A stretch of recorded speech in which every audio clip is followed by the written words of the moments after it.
Hello guys welcome to spectator. எல்லாருமே பார்த்தீங்கன்னா, கிட்டத்தட்ட FIFA வேர்ல்டு கப் குவாலிஃபைஸ் வருது. இந்தியன் நேஷனல் டீம் பார்த்தீங்கன்னா, ஆல்மோஸ்ட் 4 வாரம் பார்த்தீங்கன்னா, பிரிப்பரேஷன் ஸ்டார்ட் பண்ணியிருக்காங்க. ரொம்ப எக்ஸைட்டிங்கா மூவ் ஆகும். கண்டிப்பா அந்த மேட்ச நம்ம வின் பண்ணா மட்டும் தான் FIFA வேர்ல்டு கப் குவாலிஃபைஸ்ல நெக்ஸ்ட் ரவுண்ட் நம்ம முடியுன்ற மாரி ரொம்ப எக்ஸைட்டிங் பரபரப்பா போயிட்டு இருக்கு. பட் இந்த நேரத்துல பார்த்தீங்கன்னா, ஒரு சர்ப்ரைஸ்ன்னு சொல்லலாம். இல்ல அன்எக்ஸ்பெக்டடா என்னன்னு சொல்லலாம். யாருமே எதிர்பார்த்திருக்க மாட்டாங்க. கிட்டத்தட்ட சரியா நேற்று காலையில பார்த்தீங்கன்னா, நம்ப சுனில் சேத்ரி பார்த்தீங்கன்னா, அவரோட ரிட்டயர்மென்ட் அனௌன்ஸ்மென்ட் பண்ணிட்டாரு. ஆல்ரெடி ஒரு ரூமர் வந்துச்சு. பெங்களூரு எஃப்சில அவர் இருக்க போறதில்ல, ரிட்டயர் ஆக போறார்ன்ற மாரி. அவரோட இன்டர்நேஷனல் ஃபுட்பால் பார்த்தீங்கன்னா, கரியர ஸ்டாப் பண்ணியிருக்கிறதா ஒரு அனௌன்ஸ்மென்ட் பண்ணியிருக்காரு. ஒரு ரிட்டயர்மென்ட் வீடியோ பார்த்தீங்கன்னா, மேக் பண்ணி கிட்டத்தட்ட அவரோட சோசியல் மீடியால பார்த்தீங்கன்னா, ஷேர் பண்ணியிருக்காருன்ற மாரி சொல்லலாம். யாருமே எதிர்பார்த்திருக்க மாட்டாங்க. நம்ம சுனில் சேத்ரி கிட்டத்தட்ட இந்த மாரி ஒரு எமோஷனல் வீடியோ போஸ்ட் பண்ணது சோசியல் மீடியால. ரொம்ப அது கேட்கும்போதெல்லாம் அவர் எவ்வளவுக்கு எவ்வளவு ஃபீல் பண்ணி அதை பேசியிருக்காருன்ற மாரி ஏகப்பட்ட நியூஸ் பார்த்தீங்கன்னா, கிட்டத்தட்ட நான் அதை பார்க்கும்போது படிக்கும்போது ஏகப்பட்டது எனக்கு அப்படியே ஃபீல் ஆச்சுன்ற மாரி சொல்லலாம். அந்த வருஷத்துல பார்த்தீங்கன்னா, அந்த ரிட்டயர்மென்ட் வீடியோல நம்ம சுனில் சேத்ரி என்ன சொல்லியிருக்காரு, அதை பத்தி தான் நம்ம பார்க்க போறோம். அதை பார்த்துட்டு ஃபைனலா என்னோட தாட் நான் சொல்லிக்கிறேன். நம்ம சுனில் சேத்ரி பொறுத்தவரைக்கும் இனிஷியலா ஒரு நேஷனல் டீம் டெபியூ பத்தி பார்த்தீங்கன்னா, அவரோட இன்ஃபர்மேஷன் ஷேர் பண்ணியிருப்பாரு. என்ன சொல்லியிருப்பாரு அப்படின்னு பார்த்தீங்கன்னா, கிட்டத்தட்ட நான் பார்த்தீங்கன்னா, ரொம்ப பார்த்தீங்கன்னா, அந்த முதல் நாள் கிட்டத்தட்ட நீங்க நேஷனல் டீமுக்காக ப்ளே பண்ண போறீங்கன்ற மாரி என்னோட ஃபர்ஸ்ட் கோச் சுகி சார் பார்த்தீங்கன்னா, மேட்ச்சுக்கு முன்னாடி நாள் என்கிட்ட சொல்லும்போது, நான் ரொம்ப எக்ஸைட்டடா ஆனேன். கிட்டத்தட்ட அந்த மொமெண்ட் என்னால எப்படி உங்களுக்கு எக்ஸ்பிரஸ் பண்றோம், அதை ஷேர் பண்ண முடியும் அப்படின்ற மாரி எனக்கு அந்த ஒரு ஐடியாவே இல்ல அப்படின்ற மாரி சொல்லியிருப்பாரு. கிட்டத்தட்ட அந்த ஜெர்சிய பார்த்தீங்கன்னா, கிட்டத்தட்ட ஒரு சென்ட் அடிச்சு வச்சுக்கிறதா இருக்கட்டும். இந்த மாரி எனக்கு ஒரு ஐடியாவே இல்ல. நான் என்ன எப்படி அந்த மொமெண்ட் எப்படி ஷேர் பண்ணக்கூடியது, எனக்கு எப்படி சொல்லணும்னே தெரியலன்ற மாரி அந்த அளவுக்கு சொல்லியிருப்பாரு அப்படின்ற மாரி சொல்லியிருப்பாரு. கிட்டத்தட்ட நேஷனல் டீமுக்காக நான் ப்ளே பண்ண போறேன். என்னோட கண்ட்ரிய நான் ரெப்ரசென்ட் பண்ண போறேன்ற மாரி அந்த மொமெண்ட்ட கண்டிப்பா அவரோட எக்ஸ்பிரஸ் பண்ண முடியலன்ற மாரி சொல்லியிருப்பாரு. அது மட்டும் இல்லாம கிட்டத்தட்ட அந்த நொடியில இருந்து கிட்டத்தட்ட பிரேக்ஃபாஸ்ட், லஞ்ச் டைம் கிட்டத்தட்ட அப்பத்துல இருந்து கோச்சஸ் கிட்டயா இருக்கட்டும், பிளேயர்ஸ் கிட்ட இருந்து என்னென்ன இன்ஃபர்மேஷன்லாம் அவர் கேதர் பண்ணாரோ, அது எல்லாமே பார்த்தீங்கன்னா, அந்த மொமெண்டம் பார்த்தீங்கன்னா, கிட்டத்தட்ட அவரால மறக்க முடியாத நாளா இருந்துச்சு. அவரோட டெபியூ அந்த டே அவரால கிட்டத்தட்ட அவரோட ஜர்னில கிட்டத்தட்ட நேஷனல் டீம் ஜர்னில வண்டர்ஃபுல் டேஸ்ல அது ஒன் ஆஃப் த டே அப்படின்ற மாரி சொல்லியிருப்பார் நம்ம சுனில் சேத்ரி. அது மட்டும் இல்லாம கிட்டத்தட்ட 19 வருஷமா பார்த்தீங்கன்னா, நம்மளோட நேஷனல் டீமுக்காக அவரோட சர்வீஸ ப்ரொவைட் பண்ணியிருக்காரு. அத பத்தி அவர் என்ன திங்க் பண்ணியிருக்காருன்னா, கிட்டத்தட்ட அந்த 19 வருஷம் பார்த்தீங்கன்னா, எனக்கு ஆல்மோஸ்ட் ஒரு சந்தோஷமா இருக்கட்டும், கஷ்டமா இருக்கட்டும், பிரஷர்ன்ற மாரி எல்லாமே காம்பினேஷன் எல்லாமே பக்காவா எனக்கு இருந்துச்சு. கிட்டத்தட்ட அத அந்த எதுவுமே என்னால மறக்க முடியாதுன்ற மாரி சொல்லியிருப்பாரு. பட் என்னதான் இருந்தாலும் அப்கமிங் மேட்ச் என்னோட லாஸ்ட் கேமா இருக்க போகுதுன்ற மாரி சொல்லிட்டாரு. FIFA வேர்ல்டு கப் குவாலிஃபைர்ஸ்ல இந்தியன் டீம் கொல்கத்தால பார்த்தீங்கன்னா, குவைத் எதிர்கொள்ள போறாங்க. அந்த மேட்ச் தான் நம்ம சுனில் சேத்ரியோட ஒரு ஃபேர்வெல் மேட்ச். அவரோட கடைசி ஆட்டம் அன்னைக்கு தான் அப்படின்னு நம்ம சொல்லலாம். கிட்டத்தட்ட இந்த நொடிய கிட்டத்தட்ட இந்த இன்ஃபர்மேஷன் நான் எனக்கு நானே சொல்லிக்கிறேன். சுனில் சேத்ரி சொல்லியிருக்காரு. கிட்டத்தட்ட நான் எனக்கு நானே சொல்லும்போது, இந்த மாரி அடுத்த ஒரு மேட்ச் தான் நம்மளோட லாஸ்ட் மேட்ச்சா இருக்கும் அப்படின்ற மாரி சொல்லும்போது, கிட்டத்தட்ட ஏகப்பட்டது அவர் மனசுக்குள்ள ஓடி இருக்கு அப்படின்ற மாரி சொல்லலாம். அவரோட பிளேயர்ஸ் கிட்டத்தட்ட அந்த நடி, இந்த நொடி, இந்த பிளேயர், அந்த மேட்ச், அந்த கோச்ன்ற மாரி ஏகப்பட்டது பார்த்தீங்கன்னா, அவரோட மனசுக்குள்ள ஓடி இருக்கு. இந்த மாரி ஒரு டிசிஷன் எடுக்க அப்படின்ற மாரி சொல்லியிருப்பாரு. அது மட்டும் இல்லாம இத பார்த்தீங்கன்னா, அவரோட ஃபேமிலி கிட்ட சொல்லும்போது, இந்த மாரி நான் நேஷனல் டீமுக்கு அப்புறம் அதாவது இதான் என்னோட லாஸ்ட் கேம். இதுக்கப்புறம் நான் நேஷனல் டீம்ல ப்ளே பண்ண போறது இல்லன்ற மாரி அவரோட ஃபேமிலி கிட்ட அவர் சொல்லும்போதும், அவரோட அப்பா பொறுத்தவரைக்கும் கிட்டத்தட்ட ரொம்ப சந்தோஷப்பட்டாரு.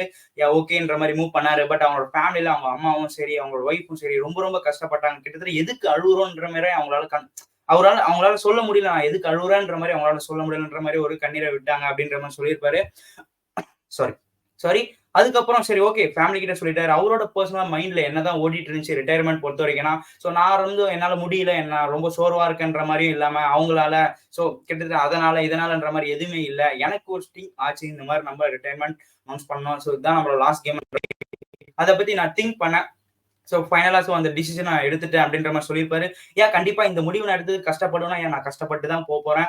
கிட்டத்தட்ட அதுக்கப்புறம் ஒரு 2, 3 நாள் பார்த்தீங்கன்னா, ஸ்டில் நான் அத பத்தி திங்க் பண்ணி ரொம்ப கஷ்டப்பட தான் போறேன். பட் என்னதான் நான் இவ்ளோ டிசிஷன் எடுத்தாலும், என்னோட உள்குள்ள, என்னோட உள்ளுணர்வு கிட்ன்ற மாரி ரெப்ரசன்ட் பண்ணியிருப்பாரு. என்னோட உள்ளுணர்வு பொறுத்தவரைக்கும் பார்த்தீங்கன்னா, கிட்டத்தட்ட நான் என்னவோ மிஸ் பண்ண போறேன்ற மாரி, எனக்கான ட்ரெயின நான் ஓடாம கிட்டத்தட்ட நின்னு அப்படியே வேடிக்கை பார்க்குறேன்ற மாரி, அத நான் மிஸ் பண்ண போறேன்ற மாரி அவரு ரொம்ப சேடா சொல்லியிருப்பாரு.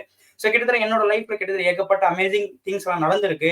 பட் என்னதான் நம்ம அதெல்லாம் எடுத்து பார்த்தாலும், கிட்டத்தட்ட எனக்கு என்னோட உள்ளுணர்வு இன்னும் என்கிட்ட சண்டை போட்டுட்டு இருக்கு. இந்த மாரி நேஷனல் டீமுக்கான ஒரு ரெப்ரசென்ட் பண்ண போற ஒரு வாய்ப்ப நான் எங்கேயோ இழக்க போறேனோ! அப்படின்ற மாரி ஏகப்பட்டது எனக்கு திங்க் பண்ணிட்டே இருக்கு. ஸ்டில் அது என்கிட்ட ஃபியூச்சர்ல கூட ஃபைட் பண்ணும். இந்த மாரி நம்ம இழந்துட்டோமே! அப்படின்ற மாரி. பட் என்னதான் நம்ம அத திங்க் பண்ணாலும், ஆஸ் ஒரு மெச்சூரிட்டி காயா அதை பத்தி நான் யோசிச்சு பார்த்தேன்னா, ஸோ இதான் என்னோட ரைட் டிசிஷன்ற மாதிரி சொல்லி ஸோ நன்றின்ற மாதிரி தெரிவிச்சுட்டாரு. ஸோ கிட்டத்தட்ட இதுக்கப்புறம் ஒரு 15லேருந்து 20 நாள் தான் பார்த்தீங்கன்னா நேஷனல் டீம்ல அவர் பார்த்தீங்கன்னா ஒரு டைம் ஸ்பெண்ட் பண்ண போறாரு அப்படின்ற மாதிரி சொல்லியிருப்பாரு. கிட்டத்தட்ட ஒரு நொடியும் பார்த்தீங்கன்னா ரொம்ப ரொம்ப என்ஜாய் பண்ணி ப்ளே பண்ண போறேன். அது மட்டும் இல்லாம அடுத்து வர மேட்ச் குவைத்க்கு எதிராக பார்த்தீங்கன்னா எங்களுக்கு ரொம்ப ரொம்ப முக்கியமான மேட்ச். கிட்டத்தட்ட FIFA வேர்ல்டு கப் குவாலிஃபைஸ்ல அந்த மேட்ச் நாங்கள் வின் பண்ணா மட்டும்தான் 3 பாயிண்ட் கிடைக்கும். ஸோ கிட்டத்தட்ட அது மூலியமா தான் நாங்கள் பார்த்தீங்கன்னா நெக்ஸ்ட் லெவல் போக முடியுன்ற மாதிரி ரொம்ப ரொம்ப ரொம்ப ரொம்ப ஹியூஜ் இம்பார்ட்டன்ட் கேம்ன்ற மாதிரி சொல்லியிருப்பாரு. பட் நான் எந்த வித ப்ரெஷரை எடுத்துக்க போறதுல முடிஞ்ச வரைக்கும் அந்த கேமை நான் என்ஜாய் பண்ணி ஸோ டீமுக்கான ஒரு முக்கியமான வெற்றியை பார்த்து கொடுப்பேன் அப்படின்ற மாதிரி சொல்லியிருப்பாரு.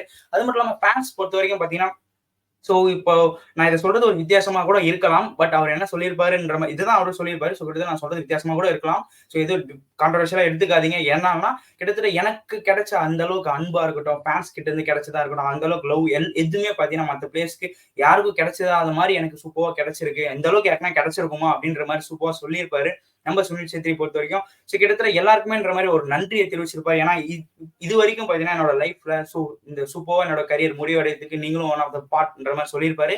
அது மட்டும் இல்லாம கிட்டத்தட்ட இந்தியன் டீமுக்கு நெக்ஸ்ட் ஒரு சூப்பர் ஸ்ட்ரைக்கர் நம்பர் 9 பாத்தீங்கன்னா தேட வேண்டிய நேரம் வந்துருச்சுன்ற மாதிரி சொல்லியிருப்பாரு.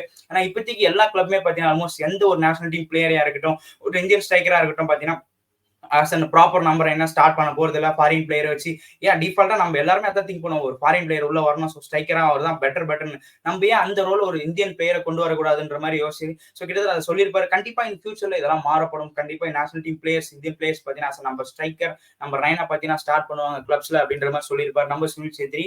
நெக்ஸ்ட் இவ்வளவு நாளா டைம் ஸ்பெண்ட் பண்ணியிருக்க நேஷனல் டீம் கேம்ப்ல. ஸோ அதை பத்தி அவர் என்ன சொல்லியிருப்பாருன்னா கிட்டத்தட்ட எல்லார் பேரையும் சொல்லி முடிச்சிருப்பாரு அப்படின்னு நம்ம சொல்லலாம். ஸோ கிட்டத்தட்ட எல்லாமே பார்த்தீங்கன்னா ரொம்ப ரொம்ப நல்லதா தான் அமைஞ்சிச்சு எல்லாமே. ஸோ ஆல்மோஸ்ட் அந்த 19 இயர்ஸ் பார்த்தீங்கன்னா நான் ரொம்ப ரொம்ப என்ஜாய் பண்ணேன். ஸோ கிட்டத்தட்ட என்னோட முதல் நாள்ல இருந்து அப் டு இப்போ வரைக்கும் பார்த்தீங்கன்னா ரொம்ப ரொம்ப என்ஜாய் பண்ணிட்டு வரேன். எல்லாருமே பார்த்தீங்கன்னா எனக்கு ரொம்ப ரொம்ப சூப்பரா அமைஞ்சிச்சு.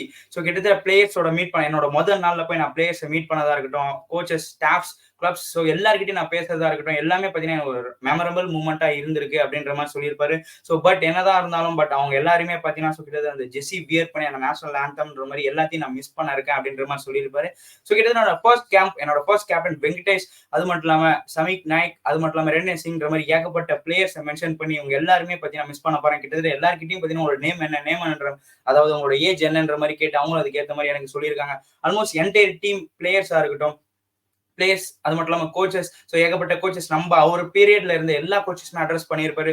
சுகி சார் அவரோட ஃபர்ஸ்ட் கோச்ல இருந்து கிட்டத்தட்ட பாப், அர்மாண்டோ, அது மட்டும் இல்லாம விம், ஸ்லாவ், ஆக்சுவலா சாவியோ, அது மட்டும் இல்லாம ஸ்டீபன் கான்ஸ்டன், இப்ப இருக்கிற எகாஸ் டீமாக் ஸோ எல்லாருமே பார்த்தீங்கன்னா மென்ஷன் பண்ணி ஈவன் நான் டாக்டர்ஸ், பிசியோஸ், எவ்ரி ஒன் எல்லார்கிட்ட இருந்து பார்த்தீங்கன்னா கிட்டத்தட்ட நான் ஏகப்பட்டது கத்துக்கிட்டேன் அப்படின்ற மாதிரி சொல்லியிருப்பாரு.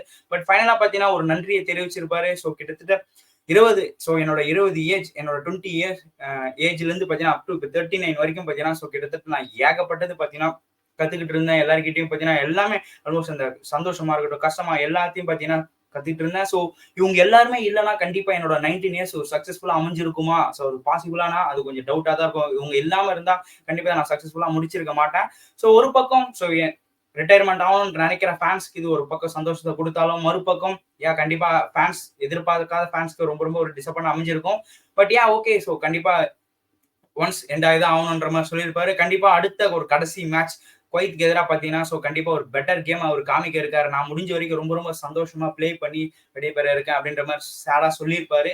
ஸோ கிட்டத்தட்ட 10 நிமிஷம் வீடியோவா சொல்லுமா அதை நம்ம ஜஸ்ட் அதை கேட்கும் போதே ஒரு மாதிரி ஒரு ஃபீலா இருந்துச்சுன்ற மாதிரி சொல்லலாம். அது மட்டும் இல்லாம ஃபைனலா ஸோ கிட்டத்தட்ட அவரோட சன் இந்த லாஸ்ட் தன்னோட அப்பா கிட்டத்தட்ட கடைசி மேட்சை பிளே பண்றதை பார்க்க போறான் அப்படின்ற மாதிரி என்னோட பையன் பார்க்க போறான்ற மாதிரி ஒரு சந்தோஷம் எனக்கு ரொம்ப இதுவா இருக்குன்ற மாதிரி சொல்லியிருப்பாரு. அது மட்டும் இல்லாம கிட்டத்தட்ட அந்த மேட்ச் முடிஞ்ச பிறகு என்னோட பையனோட கிட்டத்தட்ட அந்த கிரவுண்ட்ல நடக்கிற ஃபீல் சம்திங் ஸ்பெஷலா இருக்கும். கண்டிப்பா நான் அதை மறக்க மாட்டேன். அது மட்டும் இல்லாம என்னோட பையன் என்னோட கடைசி மேட்ச் பாக்குறது எனக்கு ஒரு ஸ்பெஷல் மூமெண்டா இருக்கும் அப்படின்ற மாதிரி சொல்லியிருப்பாரு.